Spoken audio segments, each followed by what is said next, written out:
Assalamualaikum warahmatullahi wabarakatuh semuanya. Waalaikumsalam. Waalaikumsalam. Semoga sehat-sehat semua di di Garut, di Darul Arkom, di Indonesia. Semoga COVID-nya cepat berlalu, semoga bisa kembali normal. Yang penting bisa berkiprah, berkreativitas. Kalau kita sehat kan makan apapun enak ya. Nah, perkenalan dulu kali ya. Alhamdulillah, saya pernah menjadi santri Darul Arkom. Pokoknya itu pengalaman yang luar biasa yang sampai sekarang saya syukuri. Saya bersyukur ibu bapak saya dulu memasukkan saya ke pesantren.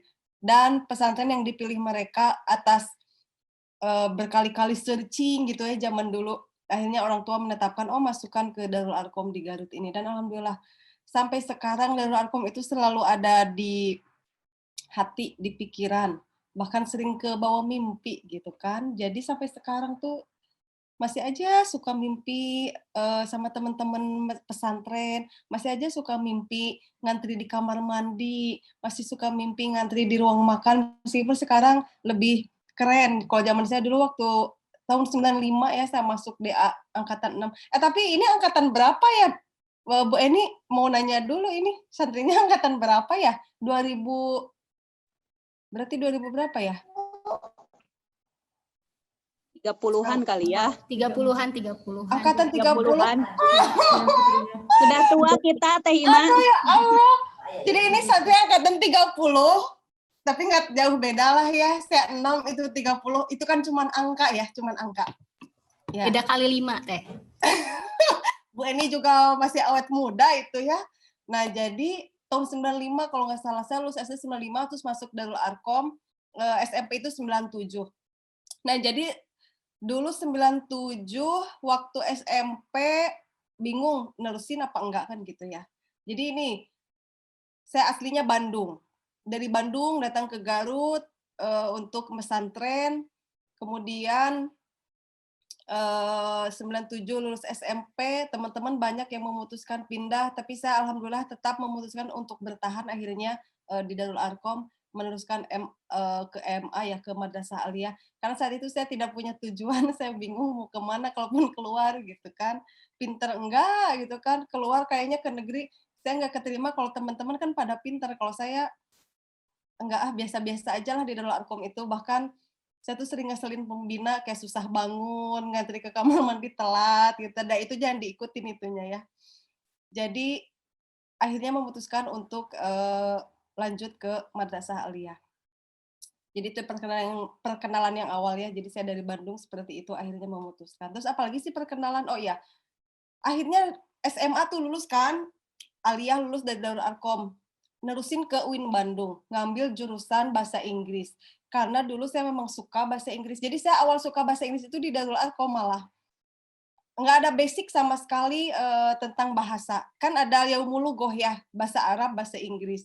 Entah kenapa saya itu lebih tertariknya ke bahasa Inggris. Jadi dulu padahal guru-gurunya itu kan bagus-bagus ya. Ada pelajaran sorob, nahu, i'rob, tapi kok saya nggak ngerti-ngerti gitu. Nahu, sorob, i'rob, qawaid, balago itu pelajarannya saya suka, tapi saya nggak ngerti untuk mempraktekannya gitu. Di saat orang ngomong bahasa Arab saya nggak ngerti. Gitu. Akhirnya memutuskan ya udah saya mempelajari bahasa Inggris aja. Kebetulan saya suka lagu-lagu bahasa Inggris saat itu.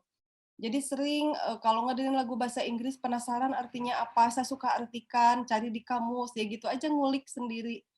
Gitu akhirnya lulus dari Darul Arkom ya udahlah masuk jurusan bahasa Inggris aja. Itu pun masuk jurusan bahasa Inggris bukan karena bisa bahasa Inggris, justru karena pengen bisa bahasa Inggris ya. Gimana supaya bisa bahasa Inggris? Oh ya udah masuk jurusan bahasa Inggris. Pertama apply ke UPI lewat PMDK, alhamdulillah keterima PMDK. Tapi memutuskan akhirnya ke UIN Bandung, dulu mikirnya simple, ke UIN aja deket dari rumah, karena saya rumah di Ujung Berung, UIN Bandung di Cipadung gitu. UPI kan di Ledeng ya, naik angkotnya agak jauh. Dulu simple banget mikirnya anak zaman dulu saya tuh, udahlah biar ngongkos irit gitu kan, jadi udah ke UIN Bandung aja, biar irit ongkos. Nah kayak gitu. Akhirnya masuk UIN Bandung di jurusan PBI, Pendidikan Bahasa Inggris. Lulus UIN Bandung, galau lagi ternyata. Jadi kegalauan saya itu terus-terusan. SMP galau nerusin apa enggak. Akhirnya ya udahlah, nerusin aja daripada enggak tahu juga keluar masuk SMA mana. lulus galau juga. Ini UPI apa UIN? Ya udahlah, akhirnya memutuskan karena yang irit ongkos UIN aja. Ongkos dari rumah gitu. Akhirnya lulus dari UIN, lulus bahasa Inggris, bingung nih. Karena nggak punya kerja, yang ngajak nikah nggak ada, kerja belum punya. Akhirnya saya bilang ke bapak saya, kayaknya mau nerusin kuliah aja deh gitu kan. Akhirnya kata bapak, oh ya udah kalau mau nerusin kuliah. Akhirnya nerusin S2, alhamdulillah keterima di UPI. Saat itu saya sebetulnya apply juga ke Amerika, lulus S1 dari bahasa Inggris UIN itu, saya coba apply ke Amerika sambil saya coba apply ke UPI. Ternyata yang Amerika itu pas dapat surat dari pos, kata-kata pertamanya I'm sorry. Ya udah, kalau ada kata-kata I'm sorry di awal itu udahlah males baca ke bawahnya kan. Udah saya nggak baca, istilahnya gagal. Terus saya bilang ke ibu saya, gimana ya pengen sekolah ke luar negeri gagal gitu. Kata ibu saya ingat ibu saya pernah bilang, ya udah kalau mau ke luar negeri sekolah, mending nanti aja udah nikah, udah punya anak. Itu kan ibu asal ngomong aja saat itu ya. Tapi kejadiannya sekarang loh, itu tahun berapa ibu ngomong gitu, kejadian sekarang. Saya keluar negeri setelah nikah dan setelah punya anak gitu. Jadi doa orang tua kayaknya itu kan. Akhirnya udahlah, akhirnya saya nerusin ke UPI, S2 di UPI. Nah, di UPI inilah ceritanya akhirnya ada yang ngajak nikah kan akhirnya gitu kan. Karena dulu teman-teman lulus S1 tuh pada nikah, saya enggak gitu kan. Aduh, ini gimana? Udah biar statusnya tetap student gitu kan. Udah langsung masuk UPI. Lulus dari UPI, alhamdulillah waktu itu ada apa ya namanya, tes tes gitulah, tes, pengajar karena saat itu UIN Bandung tuh namanya masih IAIN. Kemudian berubah nama jadi UIN. Nah, butuh, dosen pengajar. Saya coba-coba apply, diterima dengan syaratnya harus lulus S2. Oh, kebetulan lagi S2 saat itu. Akhirnya lulus S2, saya jadi dosen, saya menikah, saya punya anak, dan sekarang alhamdulillah tahun berapa ya saya ke sini, 2007 saya ke Sydney. Itu. Bawa suami, bawa anak-anak, sekolah lagi akhirnya. Itu pun dengan berkali-kali gagal. Jadi bukan yang pertama gagal, saya berkali-kali coba apply beasiswa karena saya tuh kalau kuliah gimana caranya supaya nggak membebani orang tua, nggak membebani suami. Jadi cari yang gratisan. Saya suka apply beasiswa di mana nih? Ternyata oh banyak, kalau santri-santri ingin tahu banyak sekali sebetulnya ya. Beasiswa dalam negeri, luar negeri, asal kita sering cari info. Apalagi zaman dulu kan internet belum kayak sekarang. Dulu masih zamannya warnet. Kalau pengen ke internet harus ngantri ke warnet. Warnet juga dalam satu kecamatan paling cuma ada satu, dan itu pun ngantri.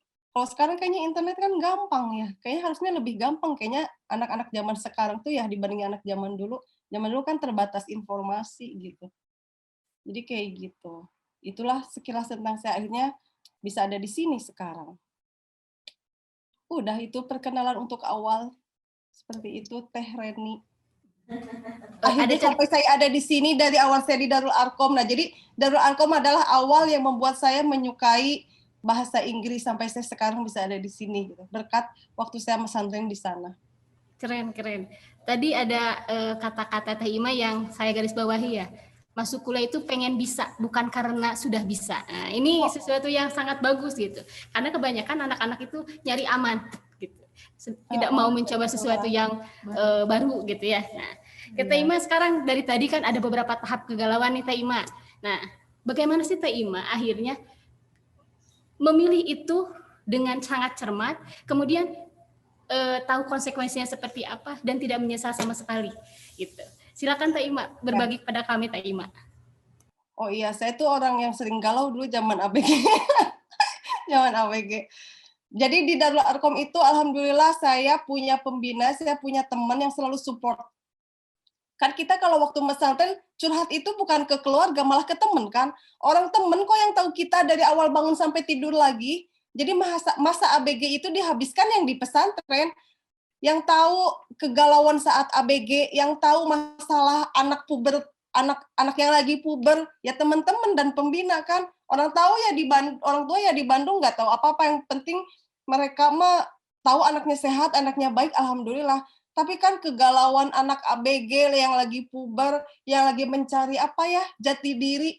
Yang tahu itu pembina sama teman-teman. Akhirnya kan curhat itu ya ke teman, makanya alhamdulillah sampai sekarang sama teman-teman pesantren itu udah kayak keluarga, udah lagi bukan kayak teman, tapi mereka itu adalah family yang tahu kita dari kita nggak jadi apa-apa dan bukan apa-apa gitu. Pokoknya dari bangun sampai tidur lagi, dari cara kita makan, dari kita style-nya gimana, dari kita cara belajarnya gimana, teman-teman yang tahu. Jadi kalian, dulu saat saya galau, ya curhatnya itu ke teman sama ke pembina, saling support, saling apa ya, kalau istilahnya saling tukar info, saling bantu. Misalkan gini, dulu saya inget deh, kok saya ini ya, apa namanya, nggak bisa mulu ya matematika, saya kan galau kan, kalau di DA kan, kelasnya kelas eksak ya, sampai sekarang ya sama ya masih kelas eksak, sedangkan otak saya itu bukan otak eksak gitu, tapi saya nggak mau kalau keluar dari DA. Nah itu saya itu pertama kebingungan saya itu. Jadi di saat SMP saya bingung, saya nggak otak saya bukan otak eksak, saya nggak suka eksak, tapi saya nggak mau kalau harus keluar gitu. Karena berat kalau keluar ninggalin teman-teman yang sudah, bareng-bareng dari tiap hari bareng kita gitu. Tapi akhirnya saya bilang ke teman, "Gimana, Duh aku mah nggak bisa matematika, fisika, kimia," gitu kan. Terus kata teman-teman, "Nggak apa-apa lah mah, duduk aja paling belakang," gitu. Terus apa namanya, "Nggak apa-apa lah, cenah, yang penting mah kita hadir," katanya, "di kelas," gitu kan. Kalau teman-teman kan gitu ya. Oh juga lah, yang penting mah hadir aja gitu kan. Akhirnya zaman ABG. Ya rutinitas akhirnya menjadikan itu tuh jadi rutinitas ke kelas. Tapi kan lama-lama meskipun duduknya di belakang, bener loh, saya tuh duduk di belakang kalau pelajaran matematika. Saya masih ingat, duh maaf ya Bu Ai, dulu Bu Ai matematikanya. Terus udah gitu kalau perjanjian kimia dulu Pak Deden, saya masih ingat Pak Deden bilang gini, "Ima, kamu kalau pelajaran saya tuh mandi, kamu tuh kenapa ngantuk terus setiap pelajaran kimia?" Karena saya tuh nggak ngerti. Jadi itu galau, tapi maksudnya gini, guru-guru itu tidak pernah apa ya, oke lah saya nggak bisa, tapi nggak pernah guru-guru itu, "Kamu ada," nggak gitu. Tapi mereka itu apa ya, lebih sering ke ngasih, motivasi gitu.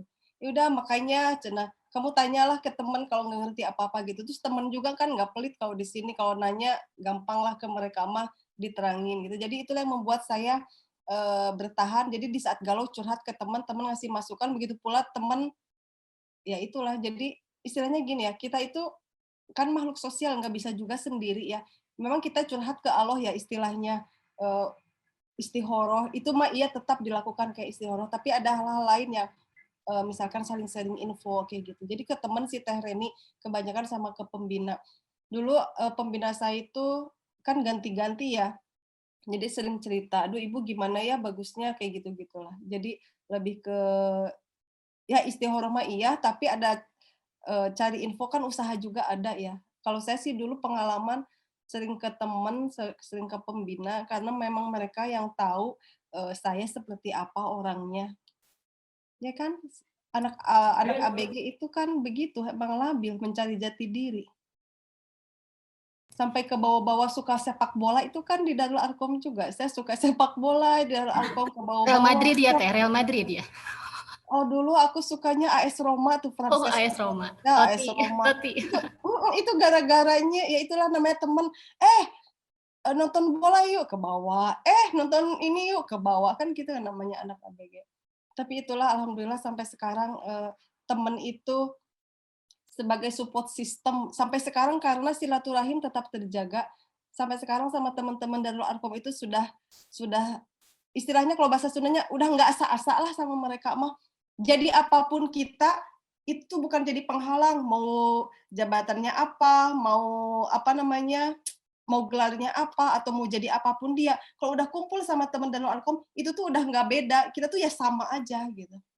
Seperti itu, jadi itulah enaknya. Jadi harus bersyukur para santri sekarang yang masuk pesantren, karena nanti setelah keluar kalian akan merasakan betapa, berharganya, kehidupan di pesantren ini. Selain belajar memanage waktu, belajar disiplin, juga belajar bersosialisasi.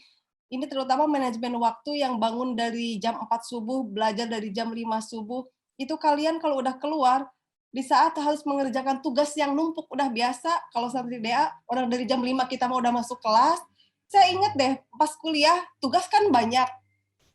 kayaknya kalau untuk anak DA ya orang kita mah biasa kan bangun subuh ya. Biasa jam 5 udah masuk kelas gitu. Ya alhamdulillah dari memanage waktu aja 6 tahun digodok ya alhamdulillah udah biasa sih gitu. Jadi bersyukurlah nanti udah keluar kerasa ilmu-ilmu yang didapat sejak pesantren tuh nih terutama memanage waktu kerasa banget bahwa kita itu dari subuh sampai malam udah masuk kelas, udah belajar bagaimana mengatur waktu organisasi pula di sela-selanya. Alhamdulillah itu kepake sekali, terutama disiplin juga, disiplin dan ini apa kemandirian itu, mandiri. Jadi di saat kalian pergi kemanapun, udah biasa kita mah semuanya sendiri. Nggak tahu zaman sekarang, kalau zaman saya sih dulu nyuci sendiri, nyuci piring sendiri, sama aja kali ya sekarang juga kan. Ya istilahnya lebih mandiri, disiplin, sama memanage waktunya insya Allah itu pengalaman yang luar biasa lah di saat kita tinggal dimanapun dan ngapain, mau melakukan apapun gitu. Gitu, jadi cara menghandle saat galau ABG gitu Teh Reni, kalau saya dulu zaman SMP ke temen sering saling tukar info gitu. Iya curhat, karena kalau di DA zaman dulu Teh ya lagi rame-ramenya nonton bareng, nonton bola bareng, kemudian nonton telenovela bareng ya Teh ya habis dari Reni sekolah sore. penggemar Real Madrid dia dulu ya. Atuh Madrid Teh. Pantesan aku mah bukan itu liganya beda. Itu zaman dulu ya adik-adik semua. Ini zaman dulu karena ketika dulu kita sering habis pulang sore sekolah sore itu langsung di ruang makan Teh ya. Di ruang makan terus malam-malam kita nonton bareng Teh ya, nonton kalau malam Jumat itu biasanya X-Files. Oh iya nonton X-Files kayak gitu ya Teh ya. Sekarang nggak akan tahu X-Files. Tahu nggak ya X-Files? Ya ini Teh balik lagi ke tadi ya, kepilihan. Tadi kan Teteh curhat tentang DA ini ternyata sosialnya banget gitu ya. Kita curhat sama teman-teman sampai teman itu tidak asa-asa lah kata Teteh ya. Cuman Teh cara pemilihan teman gitu ya, karena kan ada teman juga yang ember bocor Teh gitu. Nah biar nanti kita merasa saya percaya sama teman juga percaya sama saya. Nah bondingnya kayak gimana Teh selama 6 tahun ini Teh? Perasaan teman-teman saya ember bocor semua. Termasuk saya gitu ya. Jadi kalau kita itu ke temen tuh udah nggak ada yang disembunyikan istilahnya. Kalau misalkan nih, kalau dulu, zaman ABG ya, kalau dulu ada yang lagi kangen mamahnya, dia cerita, kita tuh tahu gitu, atau ada yang kehabisan makanan kita tuh tahu, ada yang mamahnya datang bawa makanan, atau misalnya ada yang bahkan patah hati zaman dulu. Padahal semua tahu gitu, siapa yang nggak ember bocor, si Eta cenah patah hati, tahu semuanya kan kayak gitu, sampai sekarang pun gitu. Tapi maksudnya gini, teman itu kan sejatinya itu kan mensupport ya, untuk mensupport, membantu, kita tuh saling melindungi, saling menjaga. Jadi ember bocornya teman waktu pesantren ya. Kalau pengalaman saya, mereka itu akan tetap mencarikan solusi. Kan teman yang baik itu tidak hanya memberi masalah atau mendengarkan masalah, tapi dia itu memberi solusi, ngasih nasihat. Kenapa saya memilih curhatnya ke teman di pesantren, kita tuh sama-sama ada dasar agama gitu. Sampai sekarang kalau milih curhat, kan ada grup ini nih, grup angkatan 6 putri nih di grup WhatsApp. Sampai sekarang kalau curhat masalah apapun pasti ke temen DA. Kadang kita di grup WhatsApp kan curhat. Jadi misal merespon, ada yang enggak, tapi istilahnya gini, temen itu ada yang merespon, ada yang meresponnya tuh langsung, ada yang meresponnya tidak langsung gitu. Tapi kebanyakan pengalaman saya, teman yang baik itu adalah yang memberikan solusi yang tidak membuat kita down gitu, kan suka ada kalau kita curhat teman, kemudian si teman itu malah bikin down. Tapi teman yang baik itu kan kita bisa tahu, bisa memilih teman yang bisa memberikan solusi, memberikan nasihat yang baik dan mengajak ke kebaikan. Contoh gini, tahu nggak ya, dia itu orangnya kayak gini-gini. Iya tahu nggak? Emang benar tahu dia itu kan teman, bukan teman yang baik sebenarnya, karena teman yang ngomporin itu. Ya tapi kan kalau teman yang baik mah, si itu gitu karena memang dia mah gini, jadi memang kita harus maklum. Nah, kan ada beda-beda, teman itu dari segi ngasih solusi juga beda gitu. Jadi kita tahu sendiri. Kalau saya sih udah bisa ngelihat sendiri dari di saat kita curhat, jawaban tiap teman kita tahu sendiri. Jadi mendingan curhat kemana gitu. Karena ada tipe teman yang di saat kita curhat, dia juga ikut curhat. dia juga malah makin ngomporin, udah kesel, kita makin kesel karena dikomporin. Tapi ada juga teman yang di saat kita kesel, dia bikin kita calm down gitu. Oh iya, ya kita mah gini-gini ya, harap maklum kan mungkin dia lagi gitu. Nah gitu. Jadi, oh saya bisa memilih sendiri itu kalau saya sih gitu orangnya. Karena saya tahu sifat-sifat teman saya beda-beda gitu. Kayak Ya, gitu. berarti kita tidak menjauhi teman ya Teh ya. Tidak. Oh saya nggak pernah ngejauhin teman. Aduh, Iya, siapa saya harus dijauhin mereka. Mereka kan sebetulnya banyak juga baik-baik kan orangnya. Cuman kan kita bisa memilah sendiri gitu. iya. Jadi teman-teman semua nih jangan sampai pilih-pilih teman. Semua teman itu ya kita Iya. temenin aja gitu ya Teh ya. Kenapa pilih-pilih? Ya apalagi geng-gengan. Aduh saya sebel banget ya kalau ada yang geng-gengan. Pilih-pilih. Alhamdulillah sih nggak tahu kalau zaman saya dulu sih perasaan kompak-kompak aja ya. Nggak tahu kalau zaman dulu tuh karena belum ada HP, belum ada internet, jadi kompak aja semuanya tuh gitu. Iya. Hanya memang kadang-kadang kita harus memilih memberikan kepercayaan itu pada siapa gitu ya Teh ya. Nah, terus Teh tentang masalah manajemen waktu Teh. Tadi kan kata Teteh dari kita kan sudah terbiasa dari subuh sampai malam nih. Tetapi tetap biasanya ini ada ibu-ibu bapak-bapak yang ikut gabung ke kita. Kalau pulang ke rumah itu ya gitulah Teh. Teteh tahu sendirilah kita kan alumni juga gitu ya. Bagaimana nih Teh nih? Saya juga dulu suka sering tidur di kelas. Aduh maaf ya ibu bapak pembina. Bu Eni puntennya, aduh masuk bobo di kelas. Pelajaran akhlak, ya Allah. Terus jadi sama Teh Hima juga dulu sering tidur di kelas. Bahkan kadang suka nggak tahu kalau gurunya datang, aduh itu jangan diikutin. Dan di saat pulang ke rumah bawaannya tuh ingin santai gitu kan, ingin tidur terus gitu ya. Tapi ada hal lain saya kan orangnya juga pemalas kan, bukan orang yang rajin. Pemalas banget. Di DA kadang ya gitulah, nggak rajin. Makanya saya selalu masuk golongan orang yang ngantri di kamar mandi terakhir. Maaf ya, jangan diikutin lagi. Gitu. Tapi ada hal lain di saat pulang ke rumah, di saat misalkan gini nih, tiba-tiba jadi disiplin sendiri gitu.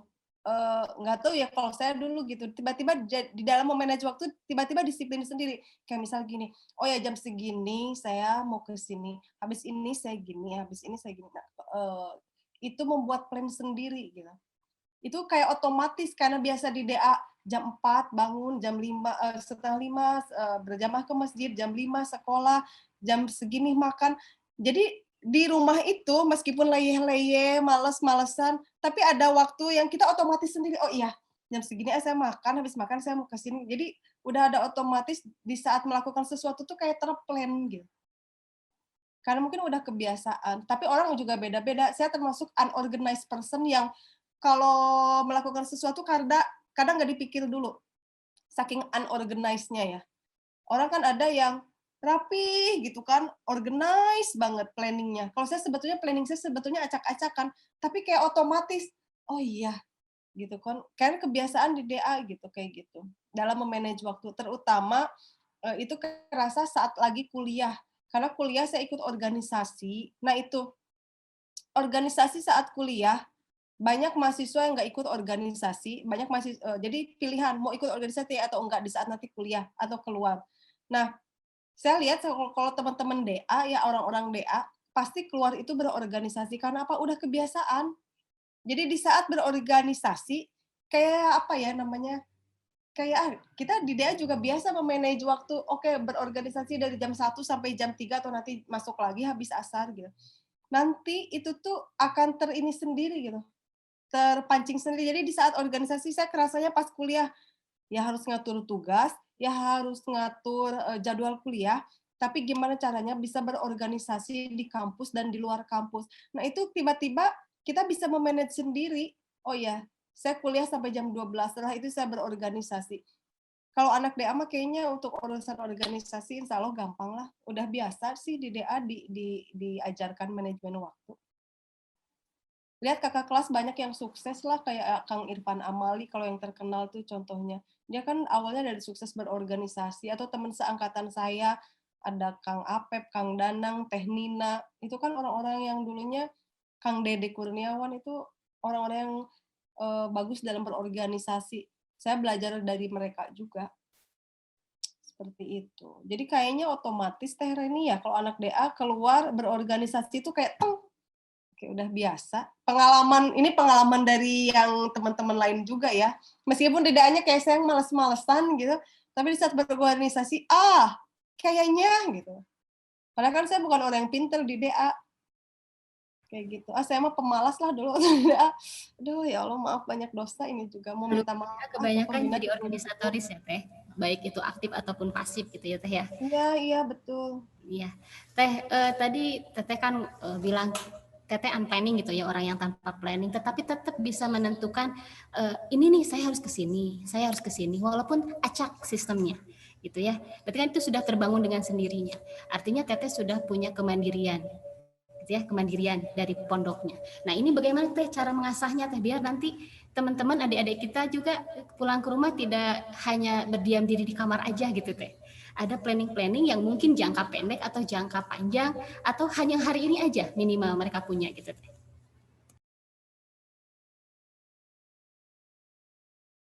Ada suaranya? Suaranya Teh? Suaranya ke unmute. Ya udah saya tanya ke santrinya ya, ada yang sudah punya planning belum? Nanti pas libur mau ngapain? Ayo santri-santri, adik-adik santri, punya planning nggak? Minimal hari ini punya planning nggak? Planning ngabuburit. Wah, tuh kan lumayan tuh ada planning mau ngabuburit gitu kan. Ada lagi? Ada yang sudah punya planning nanti mau ngapain pas libur atau malam ini misal? Sok siapa yang mau ngomong? Silahkan Raisen. Sok.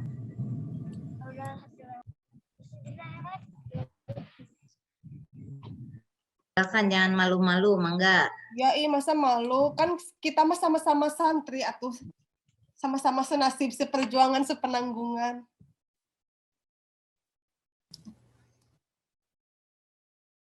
Cuman Ya, beda periode. Ya Bu Eni ya beda periode pisan. Aduh ya Allah. Ya sambil nunggu santrinya bertanya nih, kalau penilaian Ibu ya Teh Ima ini memang orangnya walaupun mungkin tadi disampaikan katanya suka bobo di kelas, suka ini, tapi memang orangnya ceria dan mungkin sebetulnya punya visi sih, punya kemauan, punya apa ya, punya cita-cita, Nah, coba Teh Ima disampaikan apa tuh dulu waktu di DA tuh cita-citanya atau keinginannya itu seperti apa? Ada Bu. Jadi waktu di Darul Arkom saya sering mengirim surat ke kedubes Bu, diam-diam. Jadi karena saya ingin bisa bahasa Inggris dan saya suka lihat poster-poster negara-negara lain gitu ya. Wes kayaknya enak ya bisa ke Eropa, kayaknya enak ya bisa ke Amerika, kayaknya enak ya bisa kemana gitu, ke Jepang. Saya tuh diam-diam di Darul Arkom itu suka ngirim surat ke kedubes Bu. Jadi ke kedubes Jepang saya kirimin surat, ke kedubes Mesir saya kirimin surat. Isinya simpel banget. Assalamualaikum, misalkan nih ke kedubes Mesir. Nama saya Ima, saya santri Darul Arkom. Saya ingin mengetahui tentang Mesir karena saya suatu saat ingin sekolah ke sana. Gitu doang isinya. Saya kirimin ke kedubes tuh, alamat-alamat kedubes di Jakarta saya kumpulkan. Mana dulu kan belum ada internet, saya lupa saya dapat dari mana ya. Pokoknya kalau ke warnet gitu, kalau kan dulu sering ke warnet, kadang kalau lagi libur hari Jumat ke Asia tuh, ke Pengkolan gitu kan, ke warnet, nyari-nyari alamat gitu kan, alamat-alamat kedubes, saya kirim-kirimin surat tuh. Dan alhamdulillah dapat balasan dari semua kedubes yang saya kirimin. Saya kirim surat juga ke kedubes Jerman, ke kedubes Itali, karena saya suka Lega Calcio sepak bola, saya kirimin juga tuh itu kedubes Itali, karena saya menyukai sepak bola Itali dan saya ingin pergi ke Itali. Dikirimin poster sama kedubesnya. Hai, Cina katanya, Ima, saya senang kamu mengirim surat. Ini saya kasih map dan peta dan poster Itali. Dikasih peta Itali sama poster Itali. Jadi saya buka posternya, wow, Itali indah, saya suatu saat harus ke sini. Jadi kan gitu. Terus saya coba lagi ngirim surat ke kedubes Amerika. Dikasih poster, oh iya, saya senang sekali kamu ngirim surat. Ini saya kasih sekilas tentang Amerika, dikasih foto-foto postcard. Itu kan memotivasi saya, kayaknya saya harus deh keluar suatu saat. saya ingat ada surat Al-Mulk ayat 15 ya, yang mengatakan kan bahwa bumi Allah itu luas. Jadi saya selalu terinspirasi dari ayat itu gitu. Bumi Allah itu luas. Saya kan tinggal di Bandung Nyingcet ya, di ujung Berung. Kayaknya kalau saya cuman diem di ujung Berung di Bandung, kok kayaknya dunia itu sempit banget gitu kan. Yang dilihat itu lagi, itu pikiran saya zaman dulu waktu di pesantren, makanya kenapa saya suka ngirim-ngirimin surat ke Kedubes. Nah, seperti itu. Dan itu Kedubes ngirim alamatnya itu ya ke Darul Arkom. Orang saya juga kan di Darul Arkom, bukan ke rumah. Makanya ya ada surat. Nah, kan kadang mak dapur nganterin Neng ada surat, atau siapa gitu nganterin Neng ada surat. Itu isinya poster-poster gitu dari para ibu bapak Kedubes yang dulu saya kirimin. Saya kira saya nggak akan dibalas, sedangkan secara saya ini anak ABG, anak kecil lah gitu, anak SMP, saat itu SMP. Nah, dari situ yang memotivasi saya gitu. Seperti itu. Jadi saya emang pemalas, tapi saya tuh punya cita-cita ya seperti itu Bu Eni. Aduh gimana ya, saya tuh kayaknya kok ingin gitu ya, lihat gimana ya caranya ingin bisa ke sana. Kan saat itu nggak kebayang gimana sih caranya, kayak gimana sih orang bisa ke sana. Dulu kan belum kebayang untuk pikiran saya zaman itu gitu. Ya. Ini ada Bu Silmi silahkan diangkat aja Bu Silmi. Ini ada adik kelas kita, kelas 1. Aldila, mana Aldila? Ya, silahkan. Assalamualaikum warahmatullahi wabarakatuh. Waalaikumsalam warahmatullahi wabarakatuh. Kak, aku boleh nanya nggak? Ya. Sekarang ini aku tuh masih kayak bingung cita-cita sama jurusan aku nanti ke depannya mau gimana. Terus aku mau nanya sama kakak, sebenarnya pas di Darul Arkom ini kakak udah punya cita-cita belum? Terus gimana sih kehidupan setelah pindah dari Indonesia ke Sydney? Ya, terima kasih Aldila. Mangga Teh Ima. Iya, makasih Aldila. Aduh, congratulations ya, selamat udah jadi santri baru. Itu kelas 1 Pi ya? Iya Teh. Kelas 1, alhamdulillah harus bersyukur kamu bisa mesantren. Nanti insya Allah kepake banget tuh ilmunya. Jadi kalau dulu saat masuk pesantren belum punya cita-cita. Kalau dulu ada lagu Susan cita-citaku. Nah, aku belum tahu itu cita-cita mau jadi apa. Tahu nggak lagu cita-citaku? Lagu Susan boneka. Anak sekarang nggak tahu ya. Ya sudahlah, berarti aku tua banget. Jadi Teh Ima belum punya cita-cita dulu saat masuk DA mau apa. Kan tadi udah bilang. Masuk kuliah aja kenapa ngambil jurusan ini bukan karena bisa, tapi karena ingin bisa. Karena cuman itu kayaknya kemampuan yang saya punya. Dulu mikirnya saat itu gitu. Eksak nggak bisa, matematika nggak bisa. Teman-teman di saat udah menentukan jurusan, aduh aku kuliah kemana ini? Cuman itu saya ada modal, saya pengen bisa bahasa Inggris. Jadi kalau libur ke Bandung, libur dari pesantren, saya tuh belinya buku-buku bahasa Inggris. Saya minta ibu saya bawain buku bahasa Inggris ke pesantren. Karena saya ngerasa saya itu nggak bisa apa-apa, cuman itu modal saya supaya saya bisa maju. Itu aja saya di pikiran. Pokoknya gini, teman-teman bisa bahasa Arab, teman-teman bisa eksak, saya nggak bisa apa-apa, saya cuman pengen, minimal bisa lah ngomong bahasa Inggris. Nggak bisa ngomong bahasa Inggris dulu, tapi saya pengen bisa bahasa Inggris. Makanya saya nelpon ibu saya, Bu kalau ke DA beliin buku bahasa Inggris. Dulu saya sempat minta, ibu saya beliin, ibu saya bawain. Jadi saya karena nggak punya cita-cita dan saya nggak tahu kemampuan saya itu apa, tapi saya ada sesuatu di hati, saya ingin bisa bahasa Inggris. Makanya kenapa saya ngirim surat ke Kedubes saat itu, saya cuma pengen di saat itu ya niatnya ingin bisa jalan-jalan lah gitu. Minimal saya bisa punya sesuatu gitu. Minimal saya bisa jalan-jalan lah ke luar negeri. Gitu kan dulu mikir waktu ABG. Karena saya nggak tahu saya mau jadi apa. Gitu. Cuman saya ada kesukaan di situ, saya suka ngedengerin lagu bahasa Inggris. Itu doang modal saya. Saya suka ngedengerin lagu bahasa Inggris, tapi saya penasaran ini artinya apa. Ini saya belajar supaya tahu artinya apa gitu. Itu. Jadi kalau anak zaman sekarang kayaknya udah menentukan ya, nanti saya mau masuk jurusan ini, itu bagus. Kalau saya dulu pengalaman saya gitu, tapi lebih bagusnya lagi, memang kita mengenali sendiri bakat kita itu apa. Saya sih saat itu taunya, kayaknya kemampuan saya ini di bahasa deh. Kok saya seneng ya kayak ngirim surat pakai bahasa Inggris ke kedubes. Kok saya seneng ya, meskipun saya nggak bisa bahasa Inggrisnya, tapi saya seneng gitu. Jadi saya taunya kayaknya saya suka ngedengerin lagu bahasa Inggris, kayaknya saya mau mempelajari bahasa Inggris deh. Tapi saat itu belum tahu mau jurusan apa gitu. Jadi ditentukan di saat keluar dari Darul Arkom. Waktu itu masih ada EBTANAS, kalau zaman sekarang apa UNPTN ya.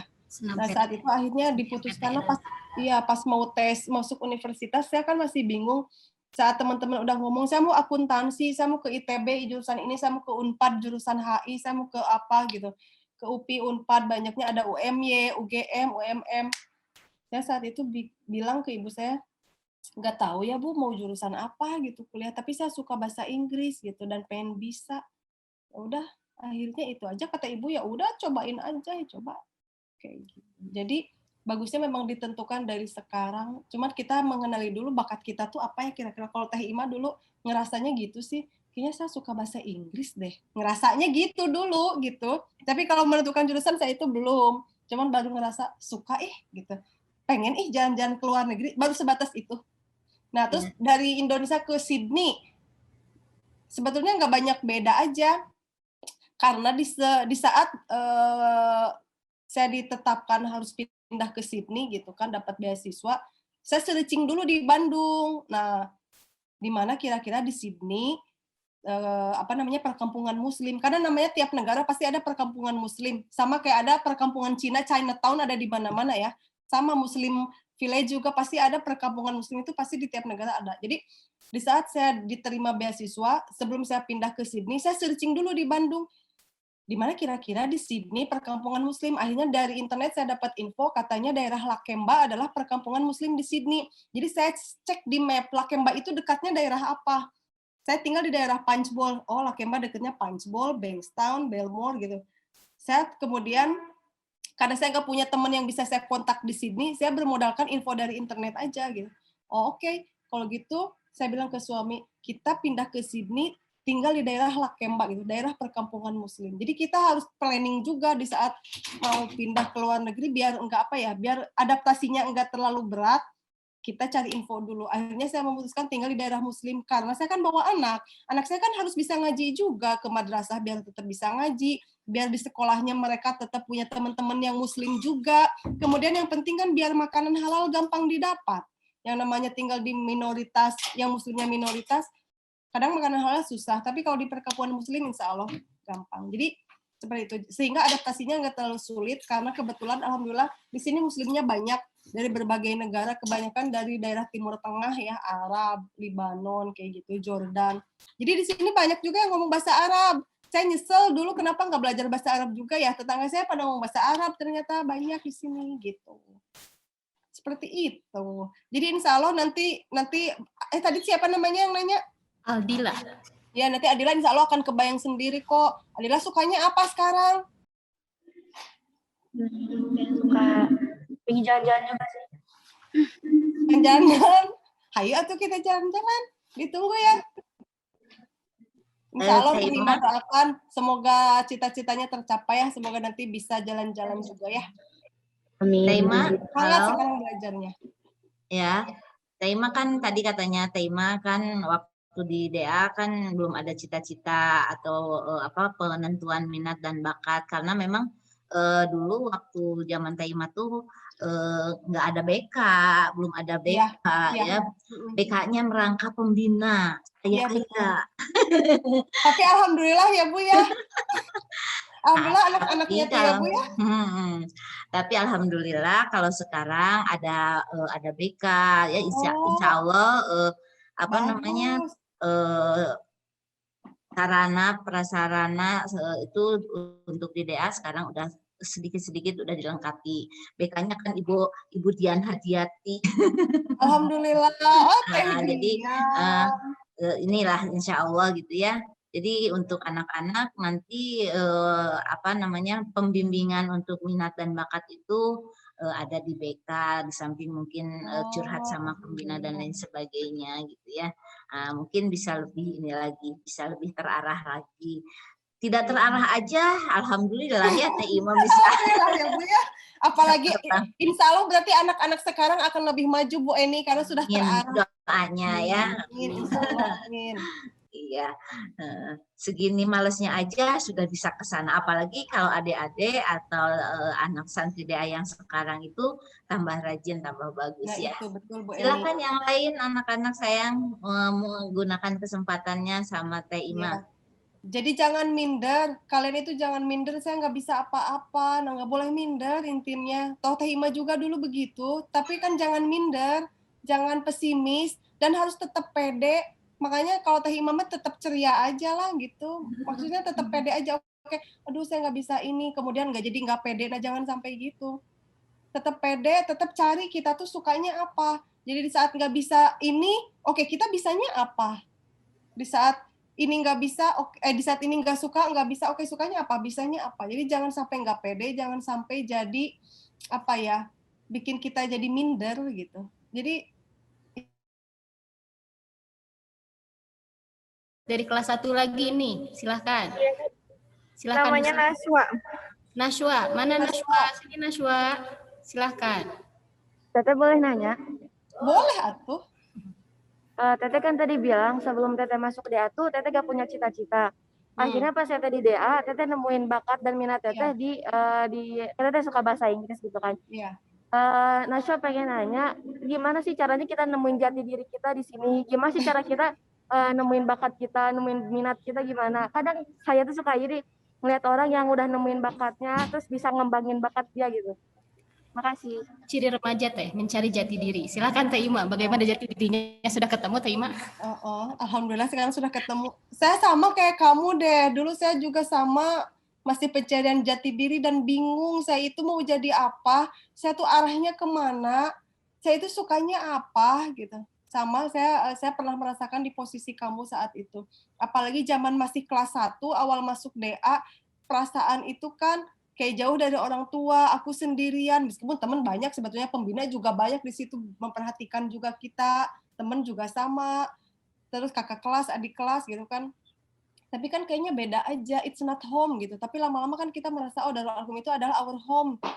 Kemudian dari situ mulai deh, kan namanya kelas 1 ya, kelas 1 mah kayaknya semua orang mengalami deh.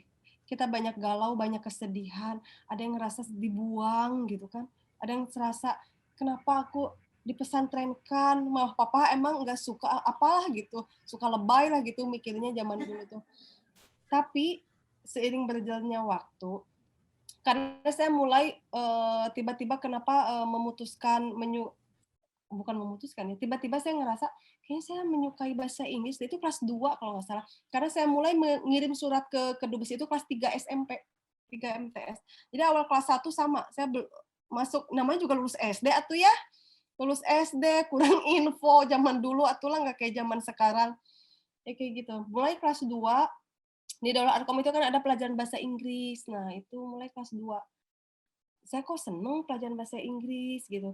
Karena di bahasa Inggris itu kayak misalkan di pelajaran itu diliatin kan, gimana kalau kita ketemu orang asing, kok saya senang gitu.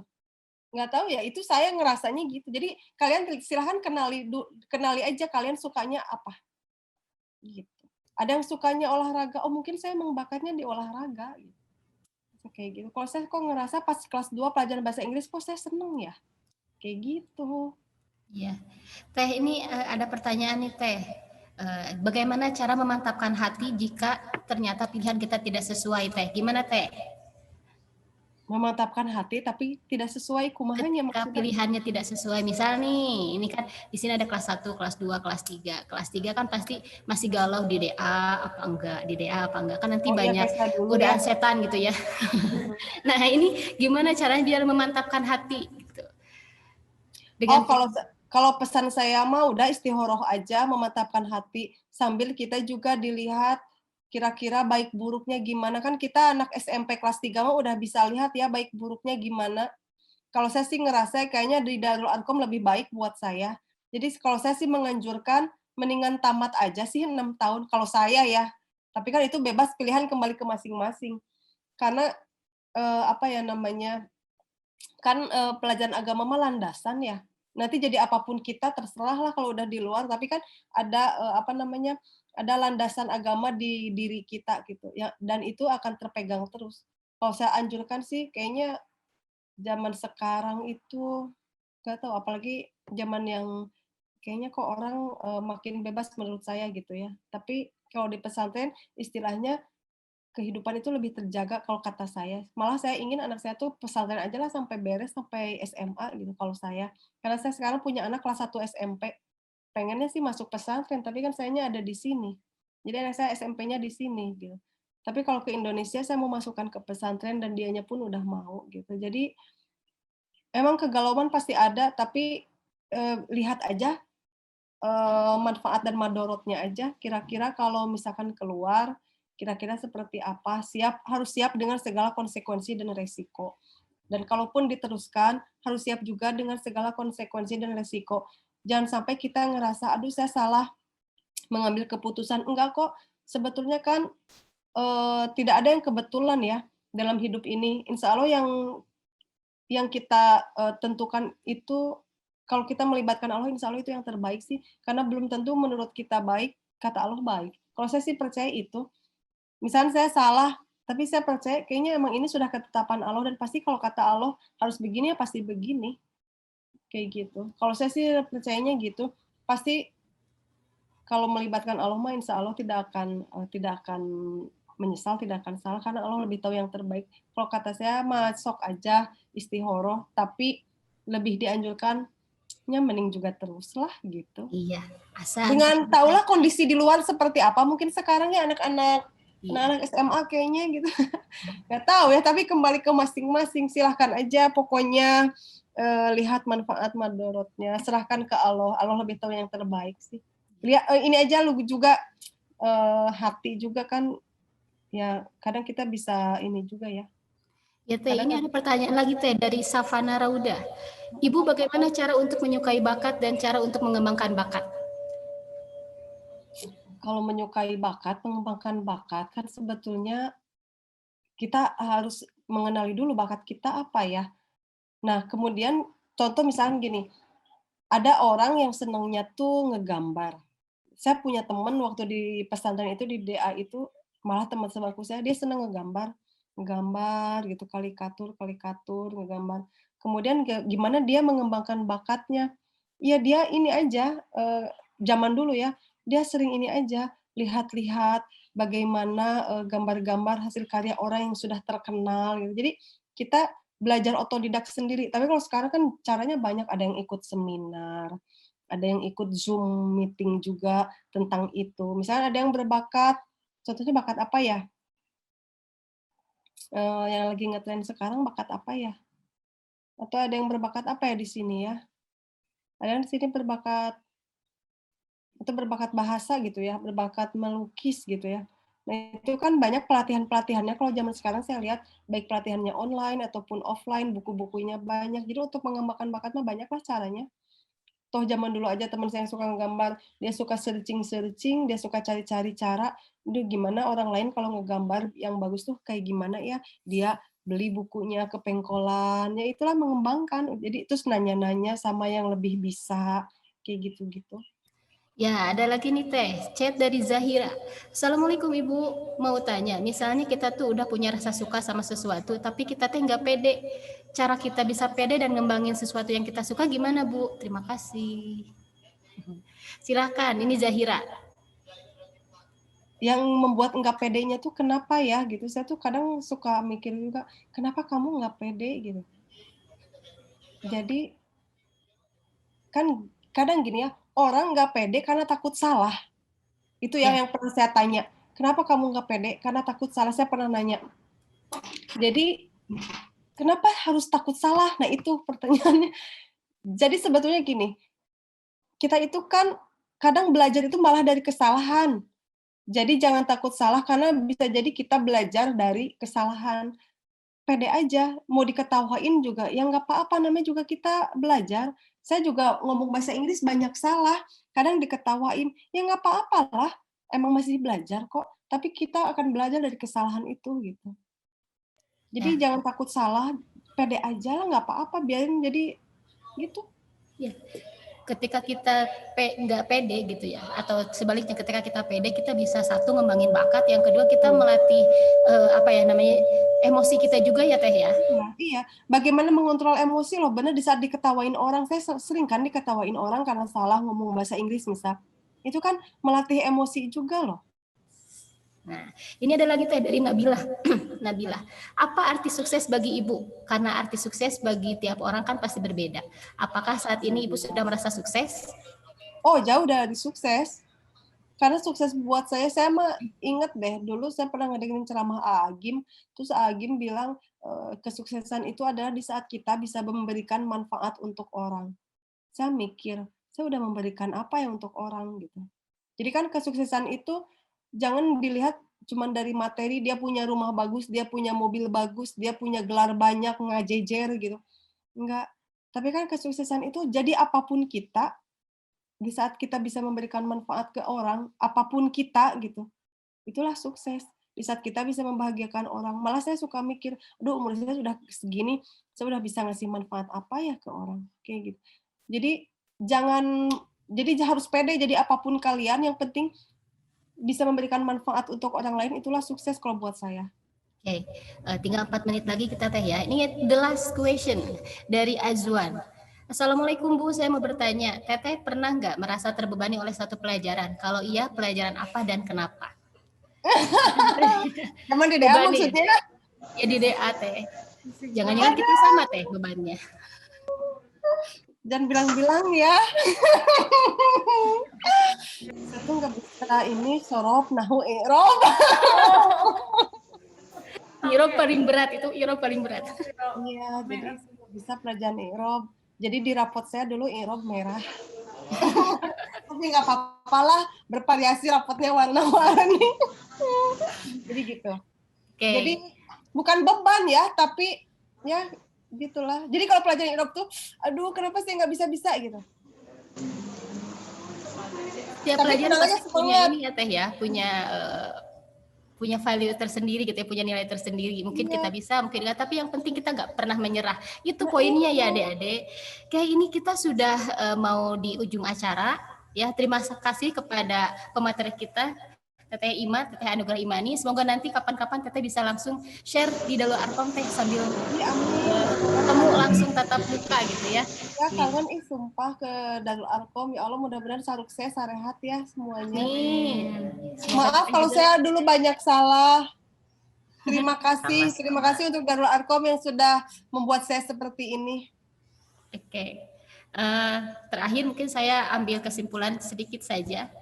Ketika kita memantapkan hati, ketika kita berada di antara pilihan, libatkan Allah. Karena insya Allah, Allah tidak akan pernah salah.